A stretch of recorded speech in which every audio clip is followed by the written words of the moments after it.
I'm Dave Coulter, and this is the Lizard Brain Project. Joining me today is Dr. Daniel Hoyer, computational historian and complexity scientist at the University of Toronto. Dr. Hoyer, thank you so much for joining me today. I've been very excited about this because I've been thinking for a while that the danger of climate change may not be so much from individual things like the rising ocean levels and intensity of the wildfires or the hurricanes. I feel like the danger is from the social stress. For example, like every time a well goes dry in Kansas that serviced a wheat field, or an insurance company takes an area offline because there's too much risk, I feel like each one of these elements that's removed from the system adds stress to the system that all builds on each other, and then ultimately we start to become afraid and we lose the trust that we need to have. So I wanted to start with that, and tell us about the idea of polycrisis and how you feel like this relates to climate change. Yeah, I think you've nailed it on the head exactly. The social stress is a key part of it, and something that is largely ignored or at least overlooked in a lot of the scholarship. The polycrisis idea, it's not my idea, certainly, but it's something that I've embraced, and I think a growing number of scholars, including historians, are starting to embrace. Really, it comes back to, I think of the work of like Tad Homer Dixon, and the Cascade Institute that he runs, and sort of the research team that they have compiled. In my mind, they've kind of done the most to really articulate well and just lay out what is polycrisis, what does it mean, why is it important, and why should we embrace it as a concept to help us understand what's going on today and what we're dealing with. And really, the thing that they kind of stress the most is, what we're talking about are complex systems that are causally entangled, which is the way that they phrase it, right? So one thing that happens in one side of the world is going to reverberate through all parts of the world, right? Nothing is localized anymore. Nothing kind of stays in its home area. We are all affected by everything. So it's not just the environment and the climate, it's ecological stress, things like pathogens, like epidemics, reverberate and have a sort of larger scope than they used to because we're entangled. Economic distress, violence, conflict, social distress, polarization, governmental and sort of unrest within societies. All of these things don't stay in their home region the way that they have at certain points in the past because everything is causally entangled, because everything is so linked. One thing that happens is going to reverberate around. And I think this is where we really want to focus on and understand a major aspect of this. And again, it's not talked about as much as I think it should be, is that social systems are part of this causal entanglement as well, just as much as everything else. I think you're exactly right that, they are a key part of the kinds of risk and the kinds of unrest that we're seeing. To me, it's not so much either or, oh, it's either the climate is our biggest risk, or it's, epidemics are our biggest risk, or it's political stuff, or it's social stress. These are inseparable. And I think this is, again, what the Cascade Institute research team and other people who have embraced the polycrisis concept, this is what they stress, is that you can't even understand the one of these systems without already talking about the others. And you have to understand them as a sort of complex web of interactions. So again, if you think, your example of a well drying up in Kansas or whatever, absolutely that is creating stress in the system, and that stress is going to reverberate. It's going to create economic stress. It's going to create demographic stress. It may translate into political stress, loss of confidence in government, you know, polarization, factionalism, all sorts of things. But we have to also remember that there was stress leading up to that well going dry. There was already social stress within the system, right? These things not only are causally entangled, but they take place within dynamic systems, which means they unfold through time. So we can't just understand how they're all interrelated, but we have to understand how these pressures are building up and mounting over time and how these pressures are interacting with each other, And I feel like that's right? already So, happening. yeah. I feel like we're seeing those Oh, yeah, stresses yeah. in the first stages of that already. I mean, the entire social contract, which is what keeps this whole democratic system together, is being questioned Mhm. like I've never seen before. And I think those are the first cracks in the foundation. Arguably, we're past the first stage. We might be into the second stage. And, you can think about, again, polycrisis. It's a bit of a tricky concept to kind of wrap your head around. Is it a thing? Is it a series of crises? Is it a moment? Is it a state of the world? And, people debate about this. Ultimately, we're mostly talking about the same sort of things, the same sort of stresses. to me, I think the most concrete way of thinking about it is think about it as a state of the world, or at least a state of certain regions. That you are in a state of polycrisis, which means that multiple different systems are under crisis, right? They are facing high risk, they are facing a lot of stress, they're experiencing a lot of pressure, which means that the chances that at least one of those systems is going to sort of manifest one of these pressures are going to manifest into a negative outcome is increasingly high. And because it's causally entangled, it's also increasingly high chance that if one of those systems experiences some kind of negative outcome, a disaster, or whatever, it's going to affect all the other systems, and they're also then going to experience a negative outcome. And so that's the state of crisis that we are in, and that's really what this concept is about. So as you say, these pressures have been building, they are continuing to build. It's not something that happened overnight, right? We're talking about decades of pressure mounting, increasing entanglement over systems, and therefore increasing risk sort of across these systems. And that's what we're seeing. And the social pressure is a major part of it, which is both responding to the climate pressures, like as you say, an ecological shock, a drought leads to a well drying up in Kansas that creates social stress. But the social stress also then creates further ecological harm, or at least makes it more likely that an ecological disaster is going to have a wider impact, right? You don't have the social capacity to respond to it once that stress is building up. And really, this creates this kind of vicious cycle where ecological stress, environmental stress, social stress, political stress, economic stress, they're all feeding on each other in this cycle that just increases each other, and that deepens and deepens the polycrisis that we're seeing. And this is really why it becomes such an important concept to understand, because in order to respond to it, we have to untangle the complicated web of interactions and interconnections. How possible is that to untangle all of that? There's a certain point at which it is so complex, and you are an expert in Yeah. complexity, so you would be the person to ask this to. But at a certain point, how do you wrangle the data on all of that? I mean, and reliably, and know Yeah. that you're really seeing that you can model this accurately. It is not easy. There are luckily, not sort of me, but there are a number of complexity scientists who are working on precisely trying to wrap your head around what does it mean to be entangled in a complex system? What are methods we have? A lot of, really major advances in modeling, the advances in computational power, even artificial intelligence, like reinforcement learning type agents.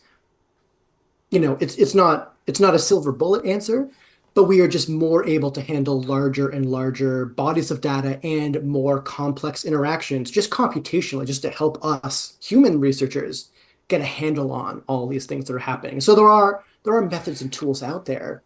The other thing that I will say, which I guess is a bit of a transition here, is to me, this is why history becomes really important. It's really hard and almost arguably impossible to understand and wrap your mind around all of these things when all you're looking at is the future and you're trying to think about what's coming ahead. No matter how good you are, no matter how good your models are, no matter how well you're thinking about it, you're not going to know if you're right until it's kind of too late, right? It's really hard to get a handle on what exactly is happening while you're sort of playing catch up. This to me is one of the major benefits that an historical perspective can bring, because we can not only try to understand the complex systems of the past, but we know the answer, right? We know the ending already, so we can actually sort of see, well, what are the factors that play in? Are our models right? Are they doing a good job of what we call retrodicting, right? Understanding what happened and why it happened. And I think that can help us then Which translate which into the forward looking. which makes sense. You can reverse engineer your Yeah, process and work backwards and see exactly, how well the exactly. methods work. Yeah, But that gets me to yeah. another question. So there were two papers that you were the lead author on that I read before this that got me Mhm. excited about this interview. One was looking more at historical examples and looking at the general idea of polycrisis in general and how you Mhm. you Yeah. wrap your head around that. The second one, the more Mhm. recent one, spoke specifically to climate change. And so, on the note that you just said, I wanted to ask, I mean, how well do Mhm. the past models and the historical examples apply to climate change? Because this feels kind of Yeah. unique. It's a really good question and something that I've been grappling with and trying to wrap my head around. And I'm still not fully settled on my answer, but I think I'm starting to. And my colleagues and I are starting to settle on something. I think again, because we're dealing with complex systems, the answer itself is going to be complicated. It's always going to be, well, a little bit yes and a little bit no. And this is just how complicated stuff works. And I think again, when we talk about polycrisis, when we talk about our current moment, there are so many different elements and so many different factors at play. It's that it's global, right? That something like COVID happens, it hits pretty much every country, every region around the globe quickly. It's that, we are so deeply entangled. It's that a lot of the ecological stress that we're experiencing is sort of a product of anthropogenic climate change. So those things are pretty unique. We don't see those in the past. That makes our current moment unique. On the other hand, there's a lot of things that we're experiencing today, the social stress, political polarization, conflict, um, epidemics, major, disease outbreaks, even, harmful climate regimes themselves. These are nothing new, right? Human societies have been grappling with these challenges since the beginning, right? Since forever. Um, so there are aspects of our current age that are, I think, surprising to a lot of people, surprisingly familiar and kind of the same in the past. So again, it depends on exactly how you want to define it. We can get into sort of a semantic argument about, what exactly is the key definition of polycrisis. If it's global and anthropogenic, well then yeah, there haven't been polycrises in the past. But if it's causal entanglement among multiple systems, including ecological and environmental stress across large regions, then there absolutely have been periods like that in the past.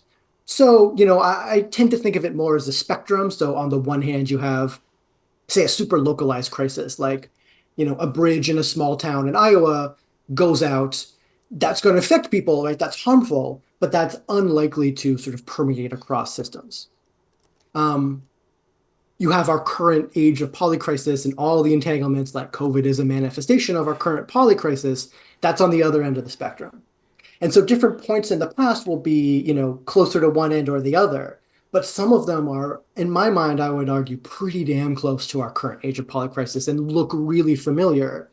And I think, coming back to your original question, I think because of that, because there are so many, at least certain elements that are familiar, that are kind of repeated throughout history, that makes it relevant and that makes it applicable to look to the past for examples of how these kinds of complicated interactions and entanglements actually play out. And hopefully, and this is sort of where my research is focused, is hopefully that can give us some insights into strategies and interventions and just ways that we can kind of mitigate and manage what we're facing today and going to continue to face in the future. Interesting. In the second paper, there was I made a note of this one phrase that we're coming to recognize that some of the risks involved in a polycrisis arise in part from solutions to previous problems. Mm, And that reminded me of Charles Mann's book, The Wizard and the Prophet, which I liked a lot. The example that it gave, the wizards being kind of the people who want to science their way out of a problem, and the prophets are the ones who want to approach climate change as a way of like deindustrializing and ratcheting back the consumption. mhm. One of the examples of the success of the wizard side was the 20th century agricultural revolution, where we're able to boost outputs of croplands around the Yeah, world, and we're able to feed people who were running out of food. But we see the downside of that. We see the effects of that all the time now. We introduced all these new fertilizers, which are now running off and deoxygenating waterways and exactly. pesticides and that sort of thing. And so that brought that book to mind, because I think that it does happen so often that we create new Yeah. problems in trying to solve the old ones, and that has to factor into the whole thing. Oh, absolutely. I think that's a great example and a great point as well. And I think, again, it speaks to what we're really talking about, what we really want to stress and want people to kind of become aware of more is that you can't just target one system and say, well, this system's broken, our agricultural output, needs to increase, and so let's do a thing that fixes it. without understanding that it's going to have ramifications in other parts of the system. And it's that entanglement that is really at the core here. I mean, I think, the industrial agriculture is such a good example.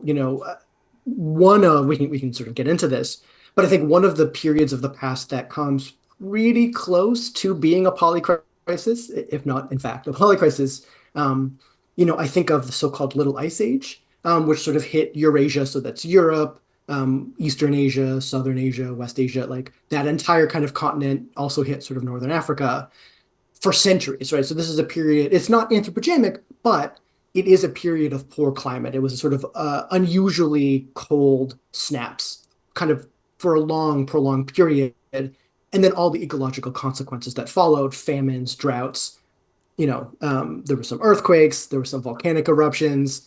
This is the period, not coincidentally, when the Black Death and the sort of bubonic plague rages, right? It's for a reason. It's during this kind of period. Populations were vulnerable. They were susceptible because of these sort of poor climates.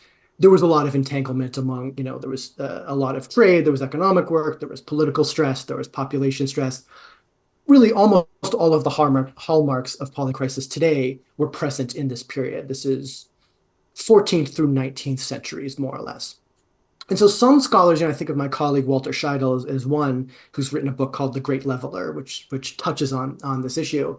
But some scholars will say, okay, well, the reaction to the Black Death, to the bubonic plague in certain parts of Northern Europe, for various reasons, it's not entirely clear, but there's some hints about, just the way that the sort of population loss, like the death among especially laborers, agricultural laborers, just shifted the sort of bargaining power between landowners and laborers and sort of renters and sort of serfs in that kind of system, and led to this sort of different orientation of how labor was used, of having this sort of labor intensive, sort of not land intensive kind of agricultural production. They argue that actually set the stage for the Industrial Revolution itself, right? So this is a specific economic response to this kind of biological shock, this kind of biological disaster in the plague, which then led to this technological and economic change, this new transformation, event essentially created the conditions for the Industrial Revolution to flourish in Northern Europe. Okay, great. So this is always talked about, this is the origin of the Industrial Revolution. This is part of why Northern Europe took off the way it did. This explains the age of imperialism, all these sorts of things. But as you say, and I think, you make this point really well, there's a lot of down the road ramifications of that we are experiencing today. So in a way, our current polycrisis can be traced through a pretty clear straight line to this previous polycrisis of the Little Ice Age and the response in Northern Europe.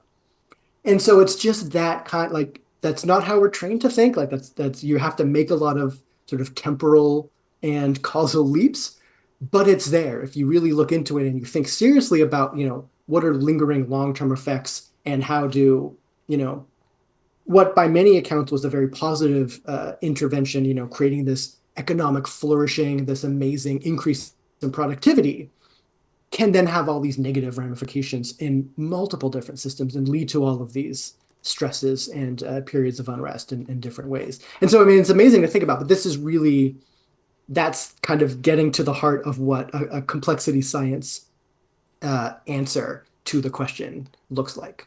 For sure. Yeah, and then the Industrial Revolution, like you say, is a direct through line into the problems that we're having now. Exactly. Yeah. So Yeah. in one of your papers, you talked about triggering events, just getting back to on the social side.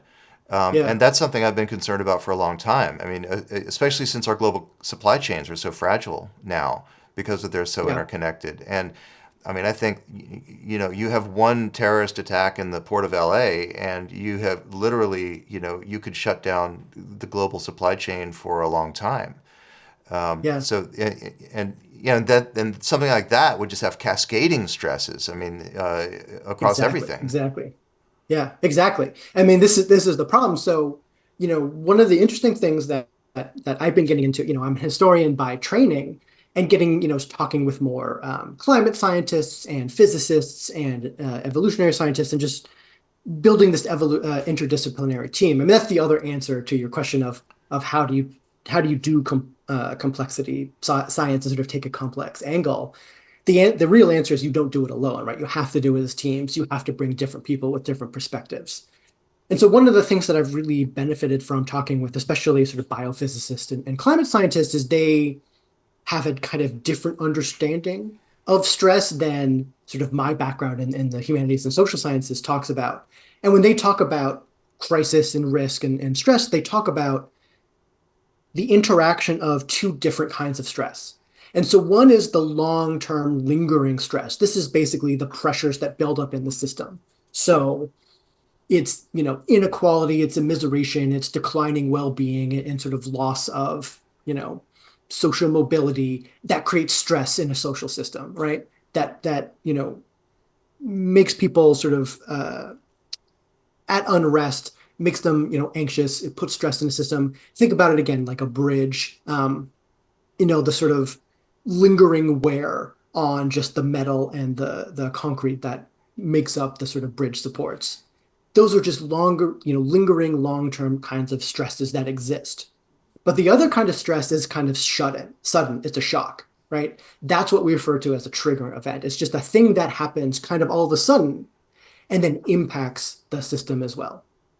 And it's the two of those kinds of stresses that interact, right? So a trigger event, its impact is going to depend on what is the long-term stress within that system, right? So again, if I can sort of mix my metaphors here, the other example that we like to use that I think really helps explain this is, we think of a forest fire, right? So something that will cause a forest fire, the triggering event that is the sort of ultimate or approximate cause of this forest fire is a lightning strike, right? That's just something, you can't predict it. You don't know exactly when it's going to happen. It's just a thing that happens all of a sudden, and then it can create this forest fire. But whether or not a lightning strike actually leads to a major fire is going to depend on the longer term underlying conditions. Has it been raining a lot? Is it dry? What are the wind like? What's, how old and how sort of alive is the forest itself, right? How resilient is it to this strike? So the same exact lightning strike is going to have different effects in different parts of the forest or at different times, depending on these more long-term stresses. Social systems, environmental systems, they're the same. And so when we talk about triggering events, I mean, one of the things that's so tricky about it is they are really, really hard, some argue impossible to predict, right? Because they depend on so many variables. They're so sudden. It's kind of human agency. You don't know when a person is going to do a thing. That creates a triggering event, right? Like a terrorist attack. Yeah, you can see some things coming, perhaps, but it's really hard to predict with any accuracy or any precision. But what you can track are the longer term lingering social stresses. And so you can say, well, this particular area, this particular system, we can see stress here. We can see that, the United States is experiencing a ton of inequality, immiseration, polarization, conflicts among the elites. There's a lot of stress in a lot of the systems among the US. So we can say, well, we don't know exactly when a triggering event is going to occur. We don't know exactly what it will look like. But we can tell you if one does happen, it has a pretty high chance of having a very severe impact because the underlying lingering stress is high. And I think Sure. this is a key part. And this is why triggering events are so important. But again, they can't be separated from the underlying stress and the sort of context in which they strike. Even, just to sort of go on a little further, I would say COVID is a really good example of it because it's the same event, but you see different countries have very different reactions to it, right? Whether you're able to physically distance, whether you're able to sort of withstand it, whether you're able to kind of mitigate the effects, or some countries, again, the US, the UK, other countries had particularly bad experiences and they cascaded into all manner of unrest because the stress was already built up. And that kind of Mm-hmm. explains, in my mind, a lot of the difference. And I think that's a good illustration of why you need to understand the dynamics at different scales here. For sure. There was a term in the second paper Yeah. that I thought was interesting and a little bit sad. It was democratic resilience. and especially in the corporate world right now, you're hearing the word resilience a lot because Yeah. we are showing how the products that we make will help you be more resilient to the changes in the climate. Yeah. Even though, a lot of times the other products that we make are exacerbating the changes to the climate. But resilience is Exactly. this word about how we are starting to deal with with the ramifications of the change.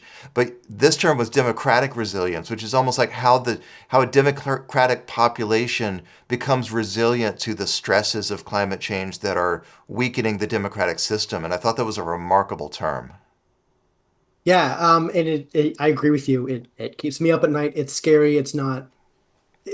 There's a lot to be worried about, and you're exactly right. It's the resilience of more inclusive, more participatory, more democratic kinds of systems to all of the stresses, the climate stress, the ecological stress, the social stresses, right? The polarization, the factionalism, the sort of elite competition. And again, historically, unfortunately, most of the time when we see these kinds of stresses play out, the response often is to sort of further entrench autocratic, populist kind of regimes, right? That's a Right. common response historically. And again, it's not surprising to my colleagues and I that we are seeing a kind of return to populism, xenophobia, nationalist kind of politics in Europe and other parts of the world. This is very common in times of high stress and high inequality, high social pressure, and high economic and environmental pressure, right? This happens all the time.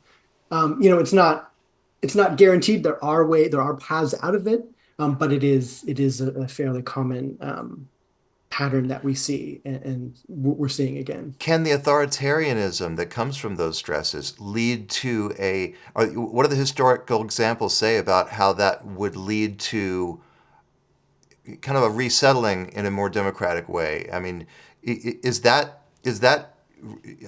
instinctive retrenching into authoritarianism, does that Yeah, somehow lead to a new evolution of social um, kind of collaboration? that's a really good question. Because it can't go on Not forever. You not obviously usually, you yeah. can't just forever. It's not a series of events in which you increase the authoritarianism. I mean, that hasn't been Yeah, the exactly. case. Yeah, I mean, the answer is not usually, but sometimes it can, and it can enough that, as you say, it can reset the cycle. And so, I mean, when we talk about resilience, again, it's technically resilience is the ability of a system to maintain itself. And so all systems undergo stress, all systems undergo crises, and sometimes those stresses and crises result in that system breaking, dissolving, or transforming. Sometimes that transformation is good, right? This is the problem with resilience. It's a double-edged sword. There's some things that we want to be resilient. We want certain types of economic delivery. We want the agricultural system to be resilient. We want to be able to feed populations. We want certain social programs, certain institutions to be resilient. We want to keep those around. But some systems aren't serving us very well, right? They're part of the problem. And we actually don't want resilience in systems that sort of feed inequality or as you say, sort of perpetuate extraction of resources, of non-renewable resources, and uh, you know, carbon pollution into the atmosphere. We don't want those kind of systems to maintain because they're part of the problem. So we kind of want to decrease the resilience there and allow them to kind of uh, collapse so that something new can develop. But again, historically, what we've seen is even in periods of collapse or in periods of high kind of stress and transformation, there's no guarantee it's going to go the way you want it to. Sometimes when a system collapses, it turns into more inclusive, more democratic, but not always, and historically not usually. And so there are certain conditions, certain things that need to sort of come about to allow that to happen. When it does happen, I mean, this is what we've seen.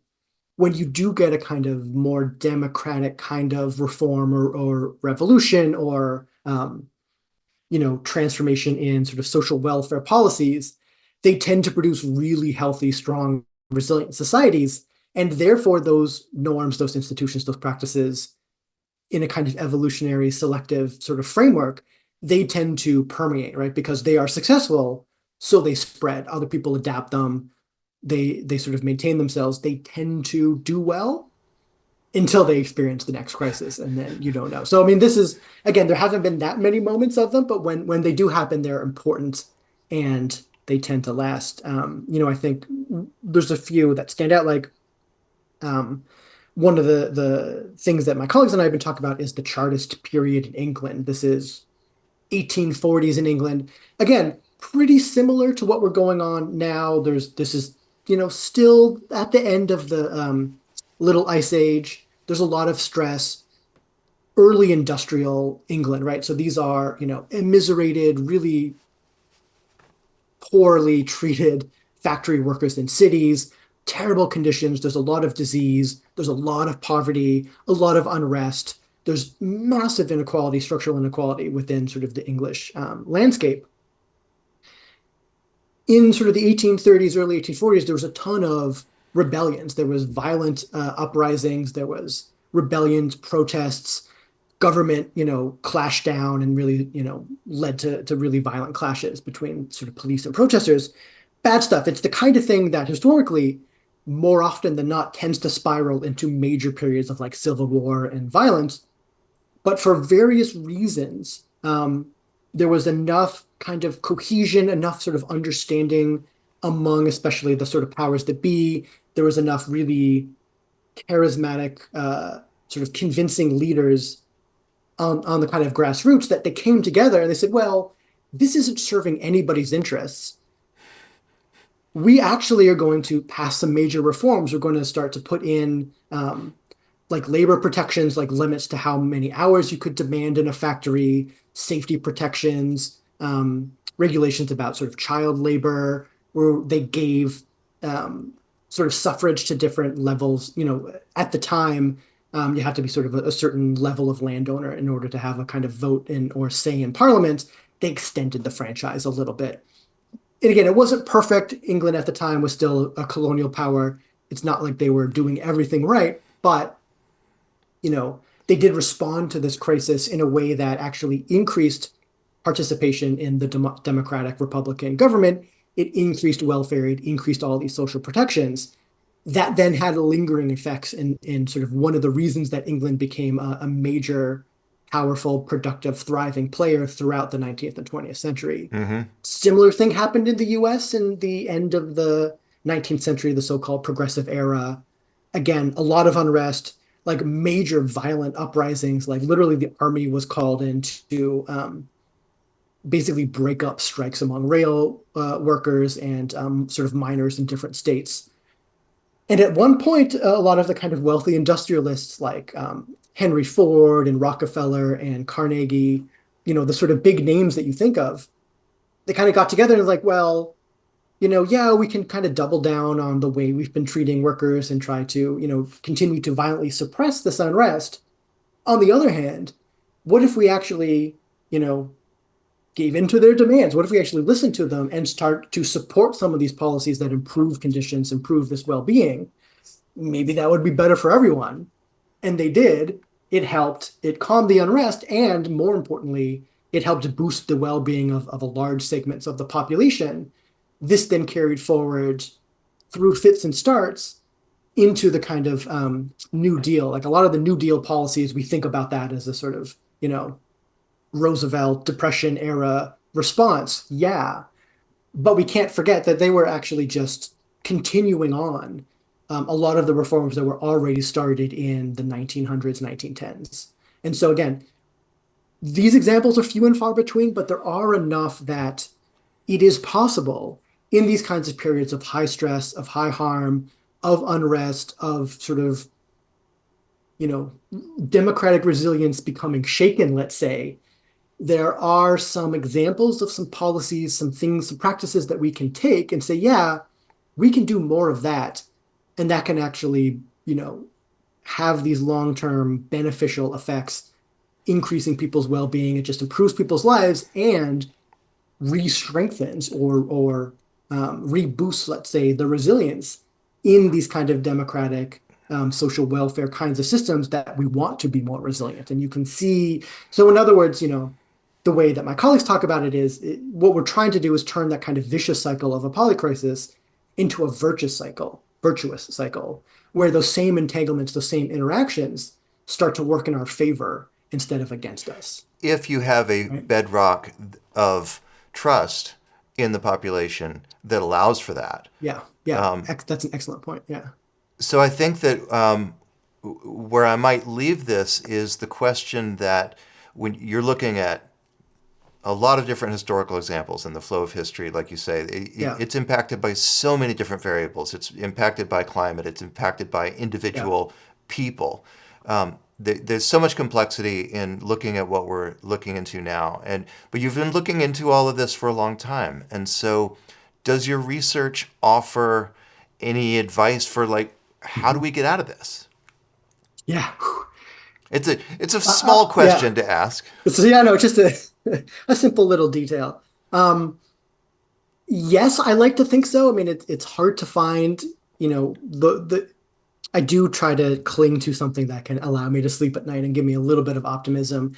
I think, the point you raise about social cohesion, trust, the way that we're able to come together and sort of cooperate and have collective agency, that's a huge part of it. And to me, I'll give you a little more positive take in a minute. I think one of the major negative takes to begin with is that sort of one of the great kind of tragic um, cycles that we're caught in is that we can point to things in the past like the Chartist movement, like the Progressive Era.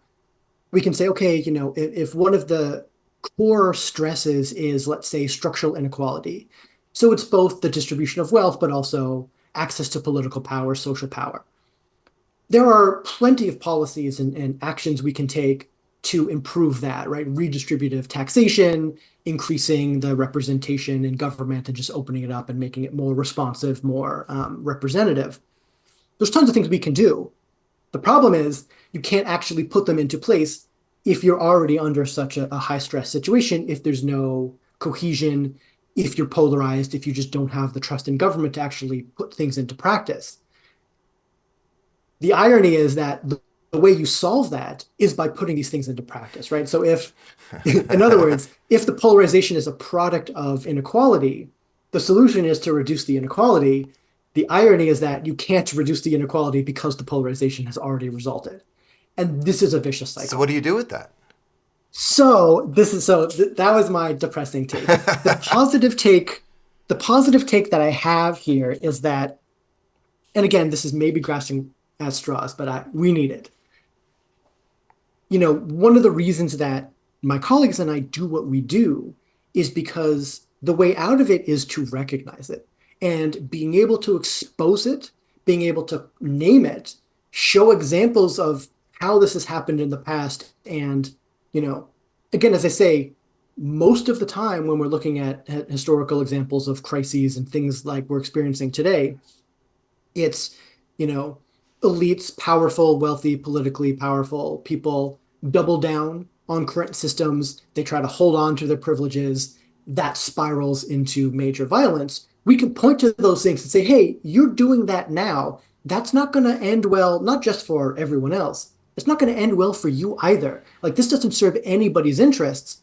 What we should be doing is improving people's well-being. We should be, trying to boost social cohesion, trying to boost democratic resilience. And in so doing, we can create, as I say, this virtuous cycle that then gives us the cohesion and kind of collective action capability to put in all these other reforms that we need around changing our economic practices, making ourselves a little more sort of resilient and sustainable in our economic and agricultural, biophysical systems. All of these things, again, because they feed into each other, we just need one little spark. We need one little move. We need that kind of first move that then leads to all the other ones. And there are enough examples historically that we can point to and say, you are doing it wrong. You are not serving even your own interests. You need to do something else. The other thing I will say is that, again, when policies, when changes, when transformations are successful, they tend to spread, right? They're adopted. People say, oh, yeah, that's working for them. I want to do that too. It can happen really, really quickly, right? We see this, the Industrial Revolution, once it got going, it went really quickly. Things can spread very fast. There are a number of places around the world, there are a number of attempts being made to do these kinds of things that I'm talking about. I think of like the well-being economy in New Zealand, just trying to rethink, well, what do we want our economy to do, right? It's not necessarily create the highest GDP, it's ensure that everybody is taken care of. It's ensuring the highest level of well-being for the highest number of people. It's trying to focus on sustainability. There's a number of reforms, like in my home country of Canada. Again, they're not fully successful yet, but there's at least a number of practices we can point to about trying to boost sustainable farming, trying to boost local sort of more circular economies. And these sorts of practices seem small, they seem localized, but again, because we're causally entangled, they can end up down the road in 5, 10, 15 years having tremendous effects. We just need to kind of do enough of these things and have enough of them in different parts of the world to get the system working in our favor.